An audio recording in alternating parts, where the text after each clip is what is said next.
Welcome to In a Tenth of an Hour, becoming more physically active when you're stuck at work. Hello, I'm Lyle Baker. I'm a law professor at Suffolk University Law School in Boston and also a member of the Productivity and Strategy Committee of the Law Practice section of the American Bar Association. And I'm here to pass along some good advice that was given to me by Anthony Colasano. 2 years ago, I had the good fortune to encounter Tony Colasano, who is a fitness and sports medicine professional, and his advice has been helpful not only to me, but also to my law students in learning how to be more physically active even when we're stuck at our desks, as many of us often are.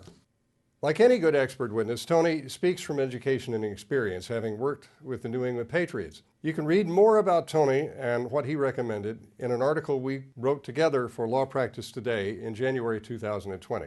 But I want to offer some key points today. First, it's important you not do anything that would put you at risk because you've been inactive too long. You should consult your physician first.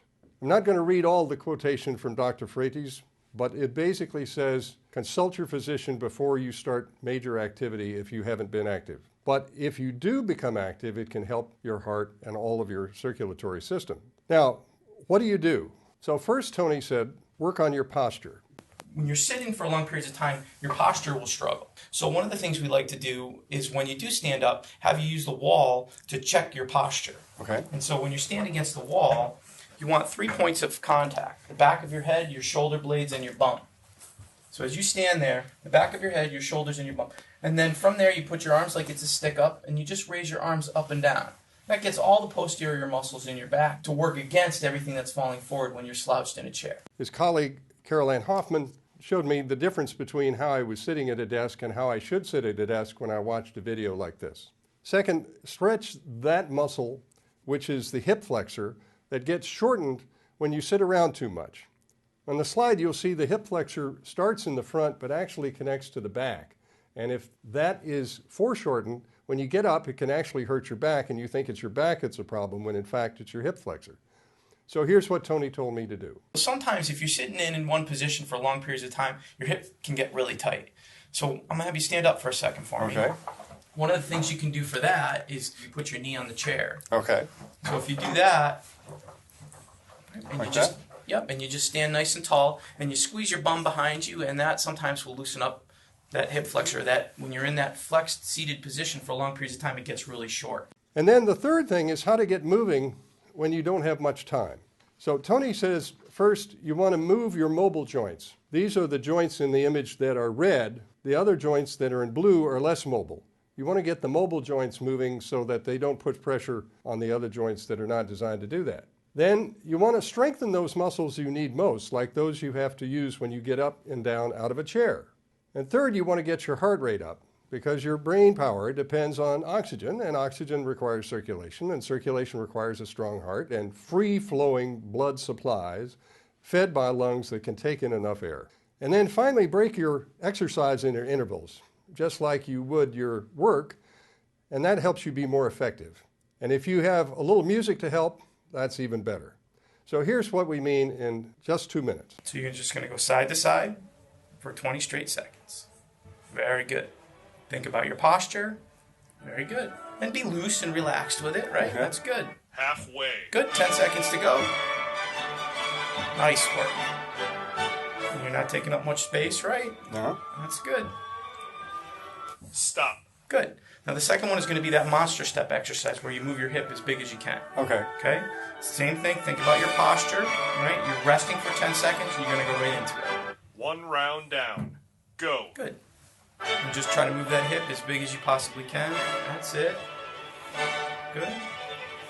Forwards and backwards, trying to balance it out, right and left. Good. Halfway. Very good. Just trying to move that hip socket as big as you can in both directions. Very good. Stop. Excellent. Good. The next one's going to be a squat. All right. So again, you're trying to sit and stand and use your legs Okay. as much as you can and use as little as your hands. Use your hands if you need them, but 2 rounds down. Go. there we go. Excellent. Good posture. You want to feel that in your thighs, not in your knees. Your feet stay nice and solid on the ground. Halfway. Good. Reach a little more forward with your hands when you go down. Okay. There you go. Good. Stand nice and tall at the top. Perfect. Excellent. Stop. Great job. And the last one's going to be gladiator. Good athletic stance. Slow for the first 10 seconds, fast for the last. Try to keep your lower body nice and frozen. Good athletic posture. 3 rounds down. Slow. Go. Rotate. Good. When he says halfway, you're going to push as hard as you can. You ready for that? Yeah. Good. Looks great. Halfway. Go. Now push yourself. Push yourself. Good work. Good. Good. Nice job. Keep pushing. Great. Nice work. Good. Good. Stop. Excellent job. In summary, here's Tony's 3 laws of motion. First, do no harm. Second, do some good. If it's too easy, you don't get results. If it's too hard, you hurt yourself. There is no gain with pain. He also recommends exercising in 3 planes of motion: linear, forward and back, lateral side to side, and rotation, moving around your spine. And then do it in 4 dimensions of activity: cardiovascular, flexibility, strength, and athleticism, which is balance and agility. There's more to do, but the point is to do something. And again, if you want to know more, go to the sources on the screen, which will tell you how to get to the article and also a longer version of the video you just saw. Well, thank you for watching, and I just want to thank again Tony Colasano, Ann Collier, who's a colleague on the committee with me, my former student Brittany McCarthy, and of course the wonderful staff at Suffolk University Law School's Media Services Center. Thanks again.